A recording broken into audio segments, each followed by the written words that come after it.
Hey friends, welcome into the TexAgs Rewind here on a Tuesday. It's brought to you by Specs, and let's see, your perfect pour awaits. Specs Whiskey Sale is now with savings worth savoring for your favorite bottles at Specs. The fun starts here. As I butchered that read, I did not butcher the show. Luke Evangelist, your favorite part of the program was? Josh Pate.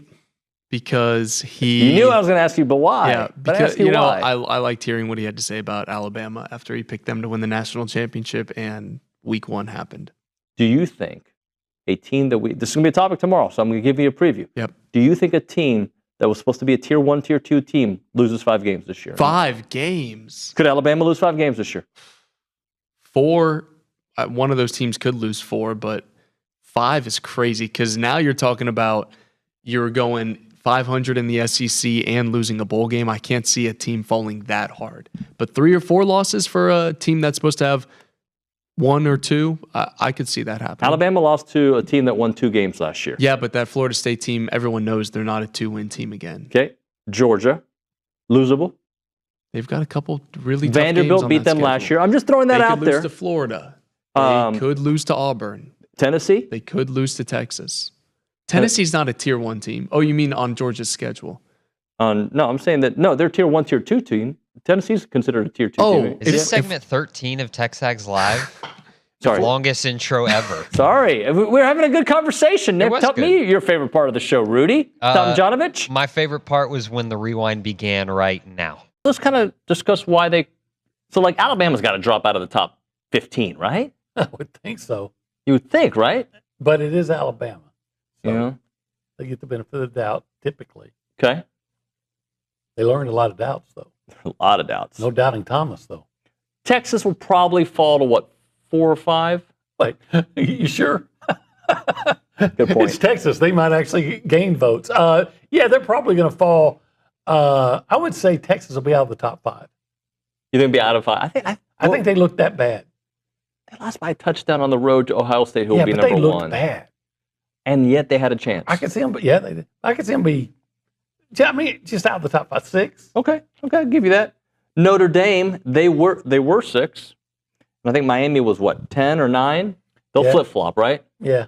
I think Notre Dame will still be in the top 10. Yeah, because they're going to say, well, they lost by 3 on the road, like you were just saying, against a ranked team, and Notre Dame, like Texas, always gets a benefit of the doubt. So I would think, yeah, Notre Dame probably be 10. Clemson, are they 2 heading into this one? Really, 2? Or they were in the top 5. Or Yeah, was 2 Clemson, or 4 3. maybe? 2 or 3 or 4. Yeah, Yeah. I can't remember. But yeah, They're in top 5. They'll fall to maybe 7. yeah, maybe further. Okay, I mean, they scored 10 points at home, at home. Couldn't hold the lead. but against the 85 Bears defense. Apparently, I did that to get OB going. Florida State get in the top 25? Yeah. They deserve Yeah. it. Yeah, they may be in the top 20. Could you see Miami going in the top 5? Sure. I look at certain teams, Ole Miss, for instance. Oh, they looked great. Well, Who did they play? who'd you play?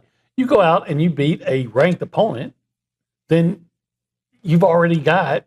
The offense was the takeaway for me. I know a lot of times. Now you got to help me out on this. Like a lot of times in week 1, who else was it? There was another team that gave up a little bit more than they'd be comfortable with, but they rotated. Tennessee. It's Tennessee. Tennessee rotated so many guys in defensively. They had 21 different guys make a tackle in a game against Syracuse. So with A&M, I looked at the offense. And I know, and there was also like a backdoor cover, I think, which makes the natives none too pleased. I had UTSA plus the points, so that didn't upset me. But from the A&M side of things, I understand the defensive numbers in the box score a little bit more than you're comfortable with. That's been what everyone's talked about all spring and summer. Offensively, though, it sounded that right there, David. I got some of that finally. So I don't know. What was your personal read defensively? What was your takeaway on that? Honestly, it was 4 or 5 plays that made up the bulk of those yards. Right. And that's been their story the last few years, Josh. But after that 75-yard touchdown, the defense, Coach Oko had a few words for that defense, and they changed things around. I mean, there were 6 straight punts. They scored a garbage time touchdown on the backup. So I feel like They addressed the issue, they fixed it, and they moved on. Yeah, so I think sometimes if you're not playing a marquee opponent in week one, everybody classifies it as you're either playing a Power 4 team, top 25 team, or you're playing a tomato can. And the fact of the matter is, UTSA would themselves be a multi-touchdown favorite over some of the teams that other, premier teams played in week one. I don't think there's a proper understanding of quality of opponent, is what I'm trying to say. So you almost take it as an insult when UTSA has the audacity to even compete against you, and it's not a bad program. So it's not the biggest shock in the world when they do a little more than just lay there and say, all right, club us to death. Man, I thought he did well as well. I would give it a B plus. Not that he did anything wrong, but I just know what all he can do and potentially can do with his feet. And he hadn't really been called on to do that yet, but I just know what the total package can be. But I thought he looked so much better delivering the ball. His feet were where they needed to be. There were probably 3 or 4 throws I saw that had just zip going over the middle of the field, kind of like I call it a one ball.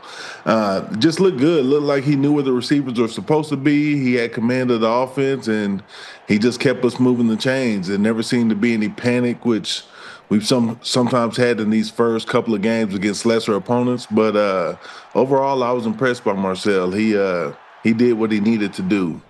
All right, well then, not only was he good, but the playmakers he has to his disposal now, when you've got Casey making plays, Mario making plays, how about those new additions? I mean, I love them. It's been a while since we've had some pop and pizzazz like that in our offensive scheme. But I love those guys putting their hands in the pile. Craver and Concepcion look to be great additions. Seem to be quick and able to get open.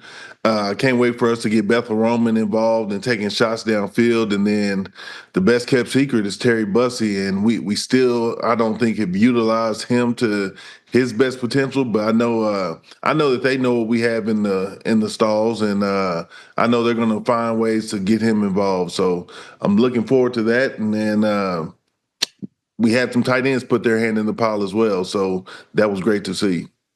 Yeah, man, he looked good, man. Like, out of all the players that stood out this week, man, I thought he was the one who stood out the most, man. I thought he was the best player on the field defensively for us, but he was everywhere.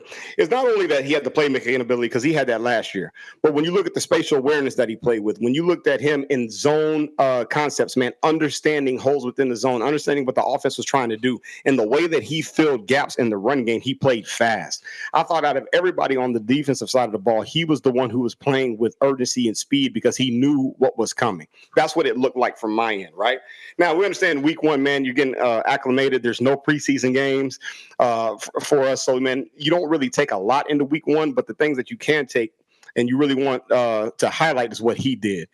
Play with urgency, play with confidence, play with conviction. And, man, I think that was a big step from last year and going into this season into game one, man. You saw a true maturation process with him, man. I was impressed by how he played. Talking to Jordan Pugh here, TexAgs Live, presented by David Gardner's Jewelers Rollo Insurance Studio. The corners, okay? Will Lee does what Will Lee does. I was impressed with Des Ricks. I was impressed with Julian Humphrey, considering not only like UTSA, what they do is they pass. They spread you out and they pass. I think these guys did a really we know the concerns with the run game, but they did a really good job. Do you agree? Yeah, I thought overall, man, just with the secondary play, I thought that they did what they were supposed to do. They honed in, right? One of the things, we gave up too many explosive plays last year, and you wanted to see that condensed. Now, a lot of that goes with rush. All that goes together. But when you saw guys man up, play well, stay connected to the receiver, when you're looking at zone defenses that we ran and everybody was in position, the one thing that you want to see is guys in position constantly. And that's what you saw. And look, UTSA is a pretty good football team. I don't think, man, they're the lower level teams that of the past that you're supposed to run through. They have some talent up there. But man, looking at the cohesion of the group, you could see where Elko's handprint was on that, right? You saw a difference in how they moved, how they communicated pre-snap, how they communicated post-snap. I thought that was big. I thought there was a big maturation process there. But most importantly, man, you got your core nucleus back. You got Chappelle back in the nickel spot. You know, you're solidified with Lee, Anderson. All those guys are there. Now you're plugging and playing the right pieces, man, in order to find that cohesion so everybody can play well together.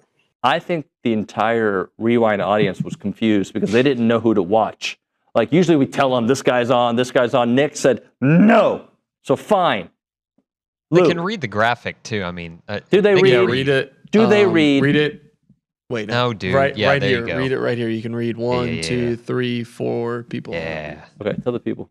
Like, comment, and subscribe. Sorry for trying to get. It doesn't tell you to do that on the graphics, so I had to tell you. Yeah, I'm sorry for trying to bring some value to our audience. Whatever, bro.